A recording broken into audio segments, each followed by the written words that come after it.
You can avoid reality, but you cannot avoid the consequences of avoiding reality. Happiness is that state of consciousness which proceeds from the achievement of one's values. The ladder of success is best climbed by stepping on the rungs of opportunity. The more you learn, the more you know that you know nothing. Worry is a waste of emotional reserve. Civilization is the process of setting man free from men. Don't think, believe. Trust your heart, not your brain. Don't think, feel, and believe. The worst guilt is to accept an unearned guilt. If one doesn't respect oneself, one can have neither love nor respect for others. Every form of happiness is private. Our greatest moments are personal, self-motivated, not to be touched. There are two sides to every issue. One side is right, and the other is wrong, but the middle is always evil. Achieving life is not the equivalent of avoiding death. Money will not purchase happiness for the man who has no concept of what he wants. The man who damns money has obtained it dishonorably. The man who respects it has earned it. Never ask people about your work. The most depraved type of human being is the man without a purpose. Power lust is a weed that grows only in the vacant lots of an abandoned mind. Within the extent of your knowledge, you are right. One loses everything when one loses one's sense of humor. Men who reject the responsibility of thought and reason can only exist as parasites on the thinking of others. Money is only a tool. It will take you wherever you wish, but it will not replace you as the driver. If one's actions are honest, one does not need the predated confidence of others. There is no such thing as a lousy job, only lousy men who don't care to do it. Integrity is the ability to stand by an idea. Live and act within the limit of your knowledge, and keep expanding it to the limit of your life. Run for your life from any man who tells you that money is evil. That sentence is the leper's bell of an approaching looter. When I disagree with a rational man, I let reality be our final arbiter. If I am right, he will learn. If I am wrong, I will learn. One of us will win, but both will profit. But why should you care what people will say? All you have to do is please yourself. Every living thing must grow. It can't stand still. It must grow, or perish. The purpose of morality is to teach you not to suffer and die, but to enjoy yourself and live. If it's worth doing, it's worth overdoing.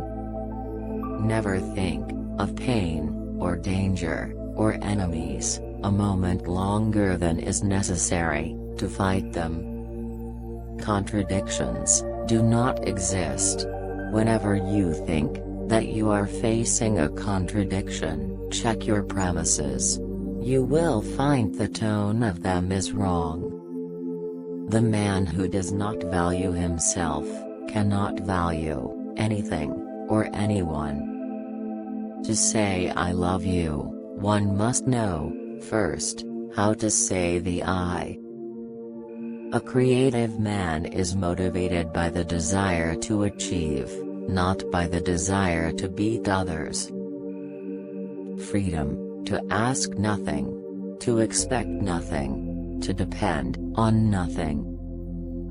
I could die for you, but I couldn't, and wouldn't, live for you. Learn to value yourself, which means, fight for your happiness. The question isn't who is going to let me, it's who is going to stop me.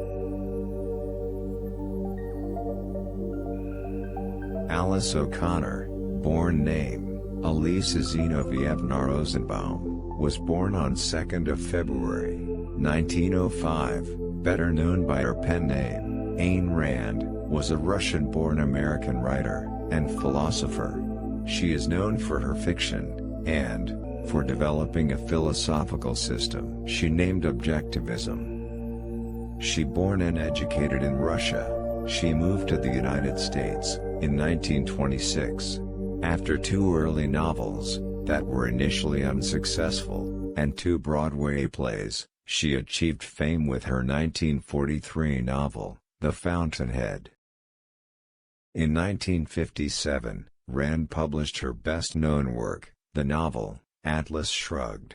Afterward, until her death in 1982, she turned to non-fiction, to promote her philosophy, publishing her own periodicals, and releasing several collections of essays. She was sharply critical of most philosophers, and philosophical traditions, known to her, except for Aristotle, Thomas Aquinas, and classical liberals. Rand's books have sold over 37 million copies. When Russian universities were opened to women after the revolution, she was in the first group of women to enroll at Petrograd State University. At 16, she began her studies in the Department of Social Pedagogy, majoring in history. Along with many other bourgeois students, she was purged from the university shortly before graduating. After complaints from a group of visiting foreign scientists, many of the purged students were reinstated in the university. Rand was among these reinstated students, and she completed her studies at the renamed Leningrad State University in October 1924. Rand wrote an essay about the Polish actress Pola Negri, which became her first published work. By this time, she had decided her professional surname for writing would be Rand, and she adopted the first name Ayn. In late 1925, Rand was granted a visa to visit relatives in Chicago. She departed on January 17, 1926, and arrived in New York City on February 19, 1926. In Hollywood, a chance meeting with famed director Cecil B. DeMille led to work as an extra in his film The King of Kings, and a subsequent job as a junior screenwriter. While working on The King of Kings, she met an aspiring young actor, Frank O'Connor. The two married on 15th of April, 1929. She became a permanent American resident in July 1929, and an American citizen on March 3, 1931. On March 6, 1982, Rand died of heart failure at her home in New York City. At her funeral, a 6-foot floral arrangement in the shape of a dollar sign was placed near her casket.